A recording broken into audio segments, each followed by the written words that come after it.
Welcome to Exploring Oregon. Come along and explore some more of Oregon's top northwest corner with me today. We're starting at Berkenfield, then Vesper, Jewell, Jewell Meadows, Fishhawk Falls County Park, Olney, Young's River Falls, Miles Crossing, Melville, and Gearhart. A German man by the name of Anton Berkenfield started this town around 1910. It also has an interesting looking old store. The restaurant across the street is closed, but someone has taken the time to paint an old western town on the side of it.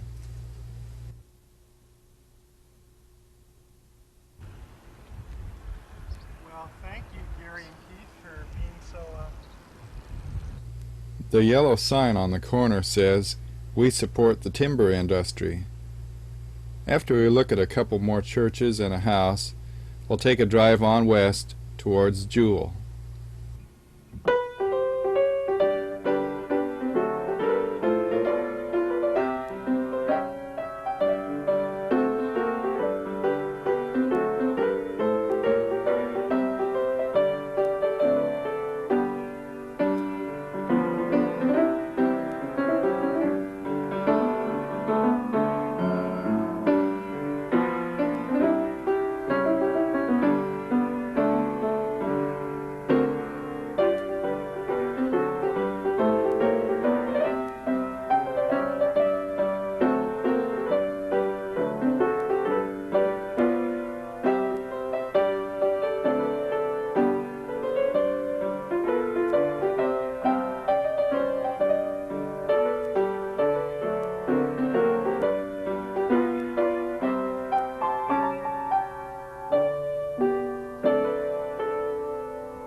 There aren't any stores left where the town of Vesper once stood, just this old building and a few farms.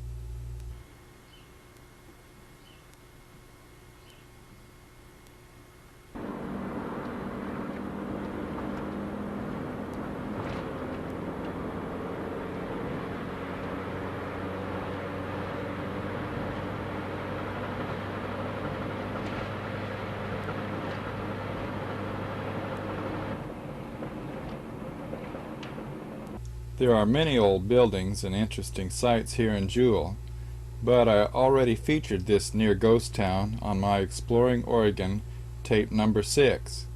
First we'll turn left here and see what the rainy humid climate here will do to an abandoned house. This one was nearly decayed away. The roof always goes first and then the rest of it. This big oak tree is probably the nation's biggest. Next we'll see the Jewell Grange and an abandoned house that was built right over a tree that still supports the roof today. We'll go a few miles south toward Elsie and look at an old deserted ranch. We'll go through Elsie a little later when we finish traveling Highway 26 to Seaside. In the meantime, we'll return here and see a little more of Jewell and its elk refuge. Then after a little trip to the west, you'll see the Lee Wooden Park.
We'll return to the Youngs River Loop that we just passed after we see Olney.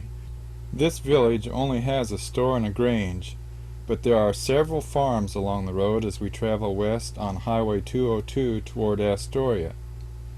This road seems to be a popular route for bicycles, probably because it's almost always cool with trees that cover the road quite a bit of the way and very little automobile traffic. Now we're returning to the loop road from Olney to Miles Crossing to look at Youngs River Falls.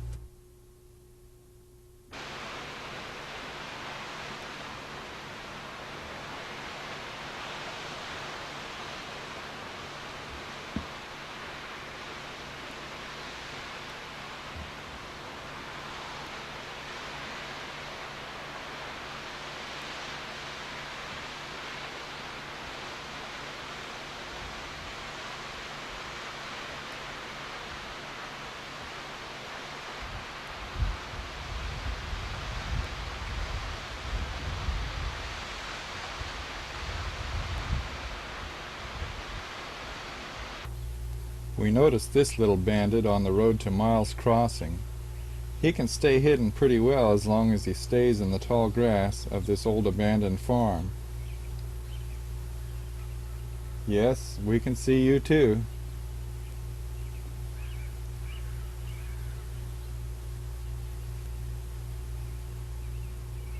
There's even a little lake here. This is probably about the rainiest part of Oregon, but it sure is a pretty country.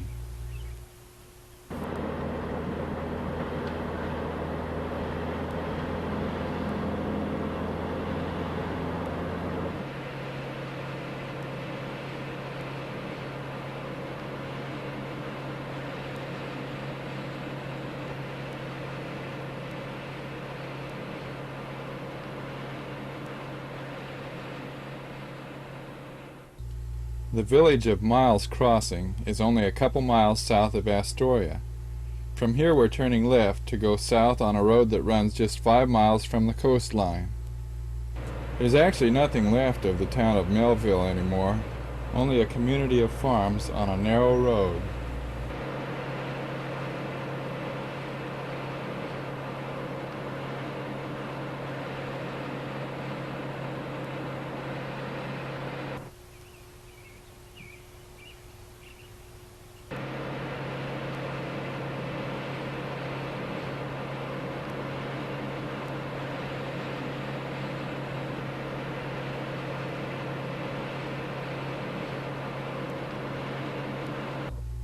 At the end of the road you come to the small coastal resort town of Gearhart.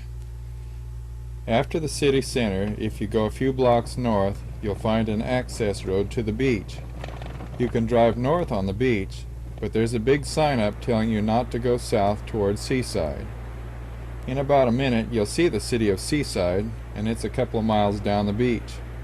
We'll visit there later at the end of our trip.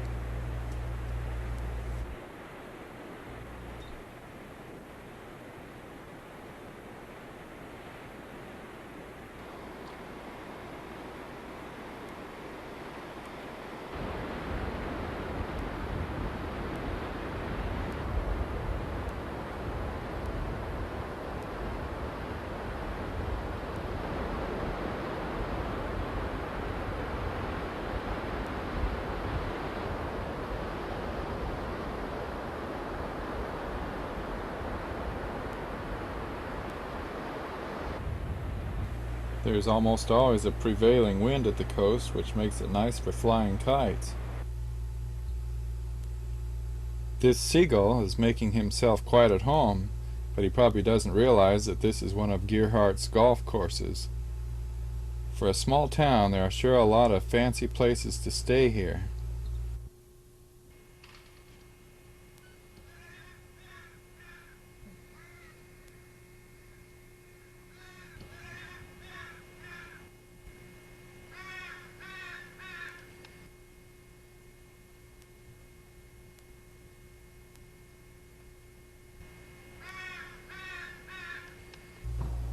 The sign says Gearhart's population is only about 1,000, but it is a popular place for the tourists to visit. The green sign there pointing to the city center is also where the beach is at. This is the city center, by the way. Big, isn't it? Then a few miles to the north of here is the old military fort Camp Riley. Now from Camp Riley we're going back to Highway 26, where we turned off to Vernonia. First we pass a spring fountain, then Sunset Wayside Rest Area, the Jewell Turnoff, Elsie, Camp 18, Saddle Mountain Park, Nicanicum, or Hamlet Junction, then the world's largest Sitka spruce, Highway 101 Junction, and Seaside. The first place you come to is this nice fountain of pure mountain water. We filled a bottle from the faucet on the side and drank from it all day. It's sure better than city water. This spring is right after the road to Timber. The rest area that's next along the road is Sunset Wayside. It's named after the 41st Infantry Division, which started way back in World War I. This is a wonderful place for picnics and camping, and you can even go hiking on the trail that starts at the little footbridge that crosses the creek.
We've passed the unofficial town of East Elsie, and after going under the Nehalem Bridge, this is what the road looks like going north again toward Jewell.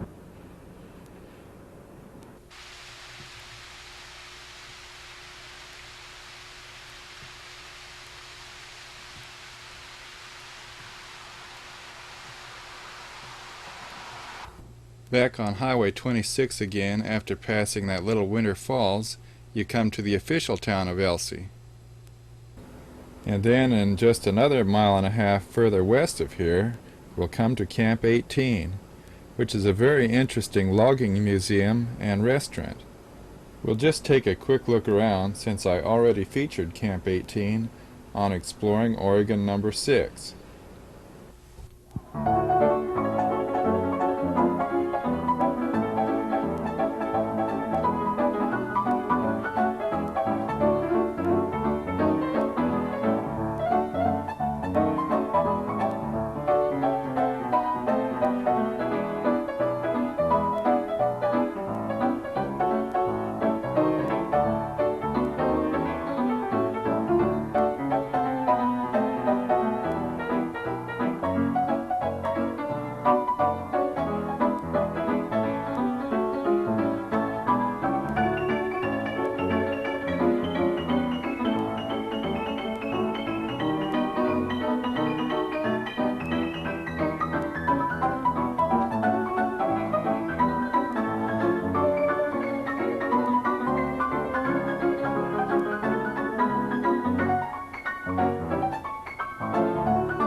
Just 7 miles to the west of Camp 18 and another 7 miles to the north is Saddle Mountain State Park.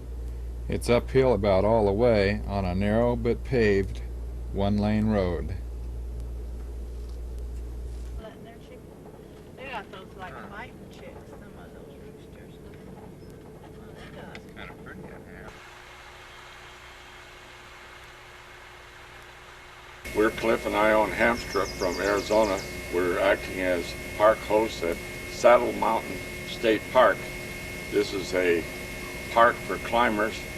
There's a 3-mile trail to the top of Saddle Mountain with a great view of the ocean, Astoria, and even the snow-capped mountains of the Cascades. It's widely used on weekends. Numerous climbers make the 3-mile trek to the top of the mountain and enjoy the wildflowers. lots of wildflowers. Besides foxgloves, there's a lot of others Oh, too. lots of different kinds of flowers. Okay. They say there are 3,000 different species of plants in this state park. Wow. It's quite a- What part of Arizona are you from? Well, we're actually from Mesa, Arizona, but we've been traveling in our fifth-wheel trailer for 4 years now, so we're really home is wherever the trailer is parked. I see. Get a picture of your trailer here. Oh yeah. What I'd like to know is maybe people tell you what's the top of the mountain like up here. Is it kind of bald on the top, or Yeah. it's been logged? Has it? Pardon? Has it been logged off? Well, I don't, most of us have pretty much bare rock up there. Oh, it's bare rock on the top. Yeah. Oh, So far, the trees disappear after such a height. Oh, I see. And you just, you're the caretakers here?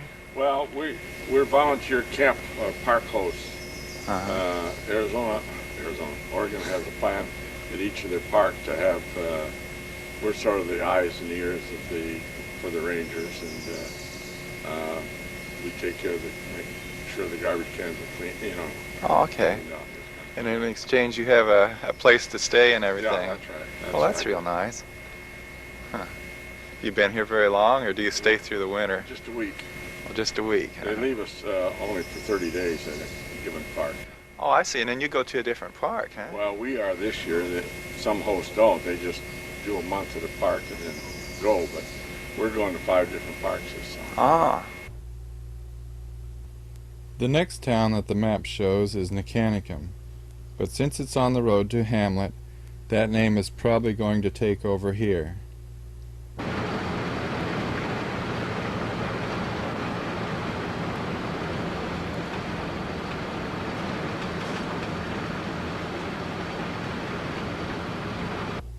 On to the west, we come across the world's largest Sitka spruce tree. This 700-year-old tree contains enough wood to build 8 two-bedroom homes. But that won't happen to this tree because it's in a protected area. It measures 52.5 feet in circumference. Less than 3 miles from this spot also stood the world's largest Douglas fir tree, with a 48.5-foot circumference. It lived for over 900 years and even survived the Columbus Day storm of 1964. It finally blew down in a strong wind, though, in 1982. Just a little more to the west, and we come to Highway 101 and Seaside. Although it's home to around 6,000, it has also become the most popular tourist town and beach in Oregon.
I hope you've enjoyed this trip into Oregon's top northwest corner. This is probably about the rainiest and foggiest part of our state, but yet it contains things that are unique to the rest of our country. It's different than anything else, and I'm sure you can see God's blessing here. I'm looking forward to our next trip. Just as God has created all these beautiful places for us to enjoy, He can make something beautiful out of your life if you'll just trust Him enough to surrender your will to someone much wiser than any of us can ever be. the Lord Jesus Christ. Come along next week as we start Oregon video map number 2 of the lower northwest corner of Oregon. We'll start in southwest Portland, then see an antique tractor collection at Shefflin. Then we'll travel on to Kansas City, Oregon, and go on a restored dinner train ride from Roy to Timber, Oregon. I'd like to explore all the roads in Oregon, but that's only if the Lord allows me to. He's the one in ultimate control of the future.